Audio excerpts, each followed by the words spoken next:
Məsələn, açın həmin kitabları, görün nələr danışır, utanıram deməyə. Deyir ki, məsələn, Peyğəmbər bir gündə bütün xanımları ilə birlikdə oldu. Bunun mənə nə aidiyyatı var? Və yaxud da başqa bir hədis açırıq ki, Peyğəmbərimiz güya 9 yaşında Ayşə ilə evləndi. Bunun mənə nə aidiyyatı var? Mən deyirəm ki, Quranın əsas meyarı nədir? Oxu əmridir. Yaxınların əleyhinə olsa belə ədalətdən uzaqlaşmamaqdır. Ləyaqət əhlinə işi verməkdir. Şahidliyimizi də doğru düzgün həyata keçirməkdir. Verdiyimiz qərarlarda məşvərət yolu ilə eləməkdir. Allah bizdən bunu istəyir. Amma biz dini o qədər çətinləşdirə məzhəblərin nümayəndələri, onların davamçıları və insanları dinlərdən soyuduruq.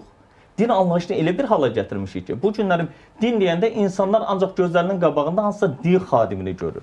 İslam isə din xadimi anlayışına qarşıdır. Çünki bugün Elçin də, Ceyhun da, başqası da öz kitabını açıb oxuyub, Elşada və yaxud da kiməsə ehtiyacı olmadan başa düşüb öz həyatını yaşayacaq. Gəlib jurnalistliyini eləyəcək, gedib başqa bir sahəsini eləyəcək.